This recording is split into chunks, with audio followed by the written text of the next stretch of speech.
Hello everyone, welcome back to my channel. I'm Mahua. Thank you so much for coming back. So in today's video, I'm gonna do a deeper dive on how to stay safe in New York City. I made a video similar to this recently, a 2023 New York City travel guide where I talk about food wrecks, places to visit, and also safety tips. But I thought talking about safety tips would be more fitting in this video and doing a whole video just dedicated to that. Because unfortunately, New York City doesn't have the best track record with the crime rates, with how violent it is. People see New York City in a negative lens sometimes. So here I am to give you some of the tips that have helped me stay safe as a woman living here by myself, and also just being a tourist in New York City. I feel like these tips are really important to know before you visit or even live here. And I'm here to tell you that apparently New York City is reducing its crime rate. The violence has gotten a lot lower over the past few years. In 2020, it was pretty bad in crimes with the start of the pandemic, but it's gotten a lot better and safer since then. And also, it's not as dangerous as LA, and it's also not in the top 5 or even the top 10 dangerous cities in the US. So I hope that makes you feel better at least. I feel like a lot of people think that New York City is so bad and so dangerous, where I understand that perspective, but it also isn't as bad as you think it is. At the end of the day, New York City is a very developed city. New York is a very developed state in a very developed country, and there aren't just casual crimes going on every single day like we see in other countries. So the way that I'm going to section out this video, I'm going to talk about ways to stay safe if you're a tourist or just walking throughout New York City. Second, ways to stay safe on the subway or just transport in general. And number 3,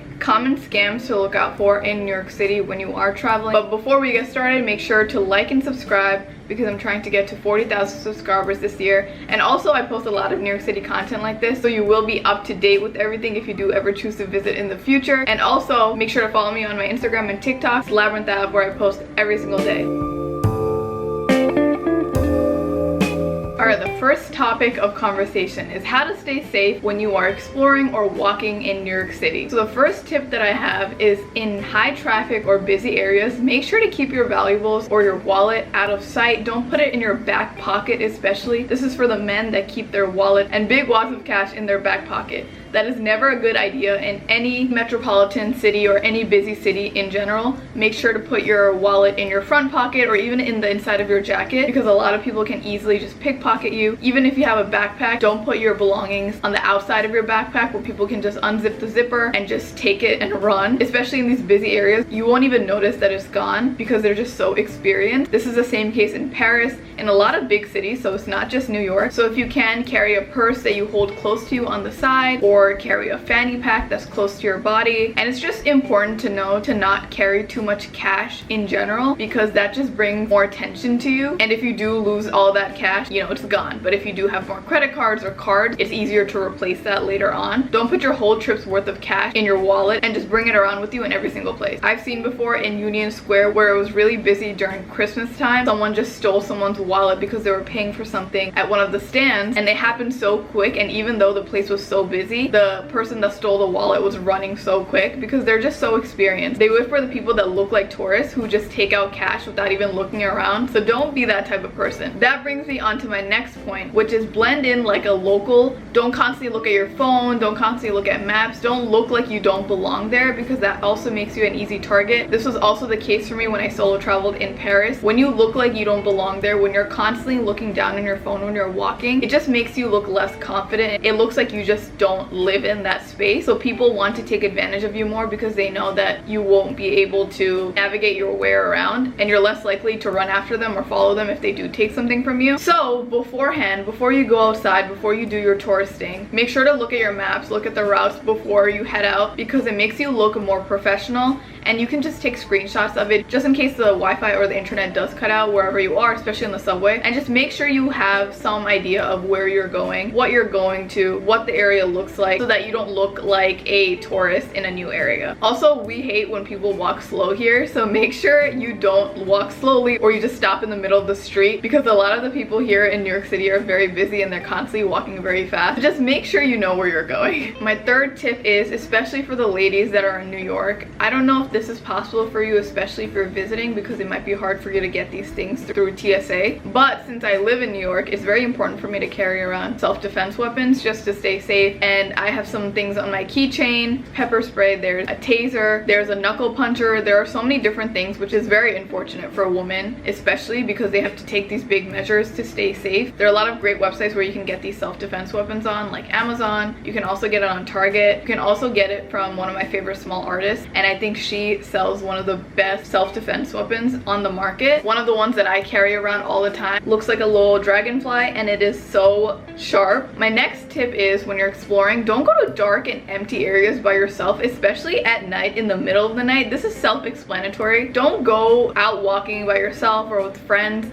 Just by yourself in an unknown area, because especially at night, because you just never know what kind of people are out there at nighttime, especially in those streets that aren't as busy or populated. Don't think that just because it looks quiet that it's just safe to walk through. For the most part, it is safe, but also you don't know what's going on. So better safe than sorry. Try to finish everything before midnight or even earlier than that, especially in some areas, because there are some streets that are pretty sketch, and I feel like I don't have to even explain that because it's common knowledge. My last tip that I have for exploring New York City: there are actually apps like the Citizen app. It sends you updates about ongoing reports. It gives you crimes in nearby areas. It also shows you a live broadcast about what's going on. You can see live comments of the people that are in that area that are talking about that crime. So if you feel anxious, I feel like the Citizen app is a great app to have before you do come to New York, because it really helps you feel more at ease and just be up to date with everything that is around you. Alright, now let's move on to how to stay safe on the subway, Uber, or any public transport. I'm going to mostly be talking about the subway because I feel like that's the most accessible. A lot of people go on that, so let's get into it. The first tip that I have for the subway is just don't get distracted. You will not believe how many people I see who wear their headphones and they are playing their music on loud blast. It is so important to be aware of your surroundings, because when you have your music on that loud, or when you're talking on the phone that loud, you're just not aware. You can't hear the loudspeaker if your route is changing. You can't hear anything that's going on around you. So it's just really important to not be distracted, not be on your phone constantly, not be reading a book. Be aware, because unfortunately the subway is where a lot of the crimes happen. And since we are already talking about the subway, this is very common knowledge. I hope it is. It might not be for you, but it is for me since I was born and raised in New York. But if it's not for you, please don't stay so close to the platform edge. There's a reason why there's a yellow marker on the floor telling you to not get too much closer, because it is so important to stay further away by the columns or further away from the edge of the platform, because it's so dangerous. Unfortunately, people get pushed in there, they fall in there by accident, and people think that when they stand at the edge of the platform they can just get onto the subway quicker, when really we're going into the same place at the same time, so you're not really getting in there any quicker than everyone else. So don't stand that close. It is so unsafe. And on top of that, please avoid empty cars on the subway. A lot of people think that they scored high when they find an empty car on the subway, because they think they're going to be at peace and it's not going to be too crazy in there. But really, if you can, go to the populated cars, because it's a lot safer when there are more people around you, especially at nighttime.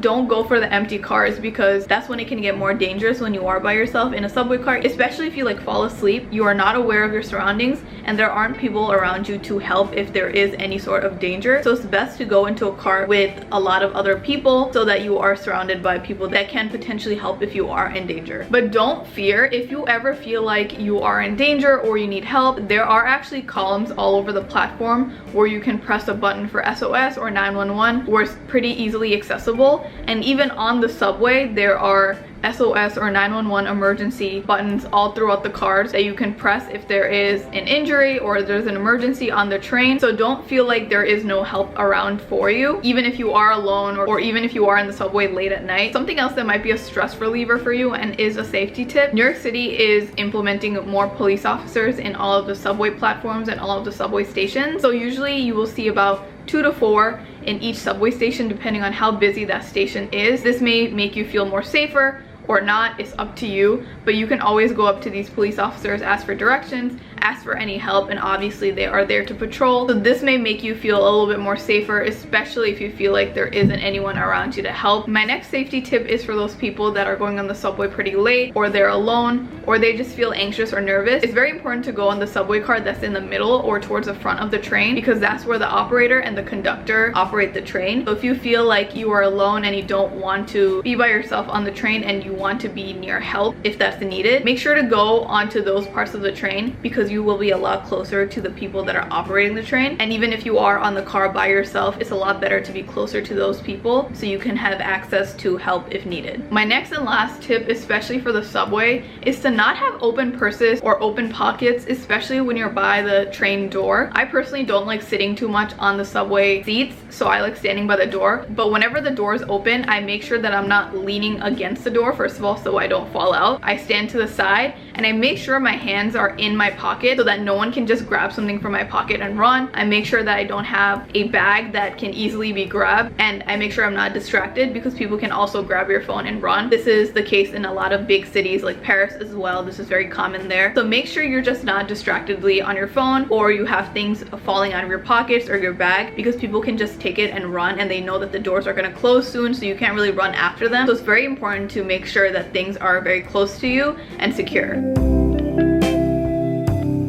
Alright, now let's talk about the common New York City scams that you should not fall for. These are everywhere and they are not dangerous for the most part, but it's very important to keep your eyes open and avoid these at all costs. The first very common scam that you should be aware of is in the touristy busy areas, where people try to sell you fake or discounted tickets for Broadway shows or the Empire State or big excursions like that. Please don't fall for that, because for the most part you can only buy these tickets at the actual door of those places on the official website. So don't trust these people, because sometimes they just give you a fake ticket and they just take your money. And they're also very overbearing sometimes, because they will block the streets. Just ignore them. If you do want to visit anything touristy, just make sure you get it online from the official website or buy it at the gate. The second common scam that you should be wary of, especially when you're traveling to New York and you're coming out of the airport, there are some cabs that try to give you discounted rides or rides in general, and they are unmarked cabs and they are unmarked cars. Usually, for the most part, this means that these cars are not actually operated underneath the TLC or the official cab company. So please don't get in these cars, even if it does seem appealing to you, even if it does seem cheaper to you.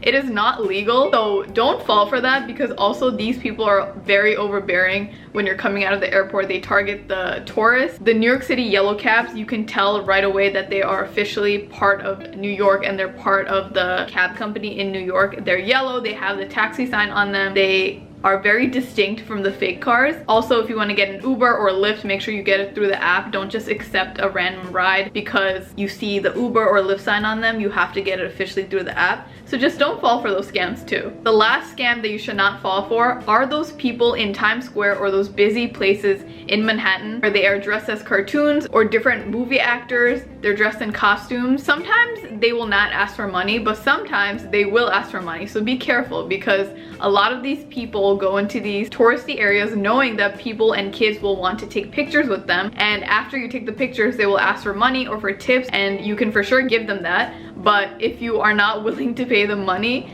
don't really give them too much attention where you want to take pictures with them, because that's also a scam to get money from you. So those are all of my safety tips for New York City. Obviously there are a lot more, but a lot of these tips apply to most major cities in the US and in the world. So don't feel too scared when you come to New York. Just be cautious, as you should in most areas. It's really not as bad as media makes it seem. So just stay safe, stay cautious, be aware of your surroundings. If you take into account all of these tips, you will be safe. You will probably not have any big problems in New York. As always, make sure to like and subscribe if you like this video, because I make a lot of content like this. Please follow along to see a lot more New York City content, vlogs, how to stay safe, apartment hunts, apartment tours. I post a lot of New York City content, so you will be happy that you subscribe. And if you would like, please follow me on my Instagram and TikTok, where I post every single day. It's at Labyrinth Ave. I also have a website where I sell a lot of my art and apparel, just like what you see in the background. It's labyrinthave.com. Also, if you would like, make sure to check out my podcast. It's called Difficultish. It's on all streaming platforms. We talk about a lot of different South Asian narratives. I feel like you'd really like it, especially if you're in my age bracket or even younger or older. But I hope you enjoyed. Thank you so much for watching again, and I'll see you guys next week.